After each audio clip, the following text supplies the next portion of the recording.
In April, a statue of Phil Bennett was unveiled in his home village of Velin in Carmarthenshire.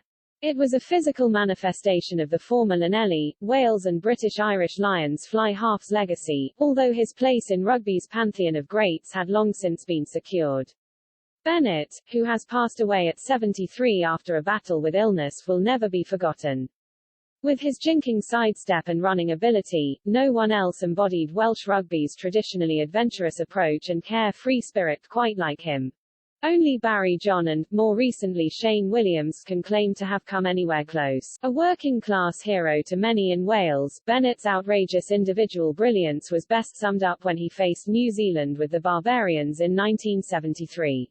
Sir Gareth Edwards, with whom Bennett formed a legendary half-back partnership, might have scored what is widely acknowledged as the best try in rugby history, but it was his old mucker who started off the move. Bennett sent would-be All Blacks tacklers flying with his dancing feet. Not for the first time in his career, no one could lay a hand on him.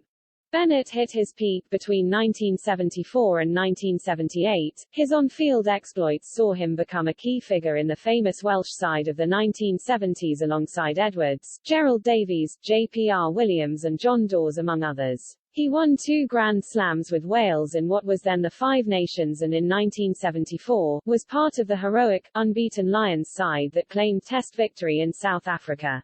Bennett played on injured in that series with the Springboks to become a member of the Invincibles. Willie John McBride, captain on that tour, said Bennett was the difference. Bennett also captained the Lions in 1977 and was revered for his performances with Llanelli, now Scarlets, and also in the famous shirt of the Barbarians. Scarlett said in a statement on Sunday night, "It is with the deepest sadness we announce the passing of club legend, former captain and Scarlets president Phil Bennett."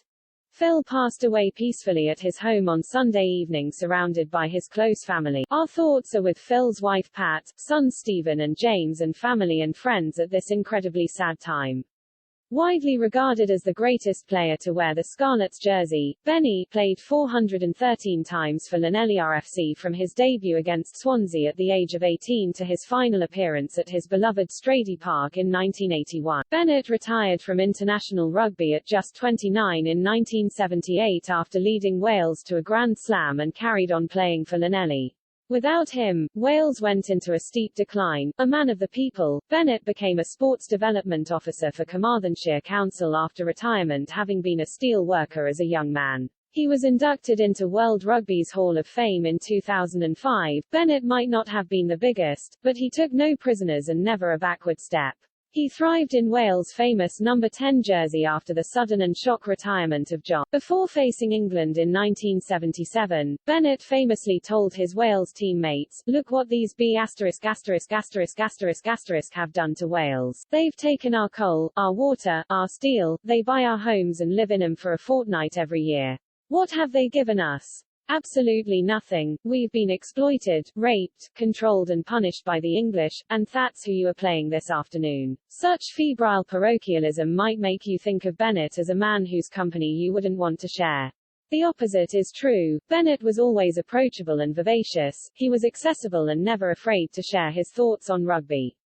He had a long career writing a newspaper column. This reporter remembers interviewing Bennett in Aberystwyth on one summer's afternoon on the eve of a new season. He had a glint in his eye when he discussed the campaign to come and the prospects of modern-day Welsh stars like the Scarlets produced Jonathan Davies and George North. Bennett loved the game, its camaraderie, and everything that went with it. He was greeted by current Wales centre Davies at the unveiling of his statue in Velin, the village in which he was born, as he was honoured in front of members of the club he loved most. At the time, former Wales centre Tom Shanklin remarked the statue of Bennett should have been engraved in gold and not wood. It was a perceptive comment. Still, the makeup of Bennett's effigy matters little.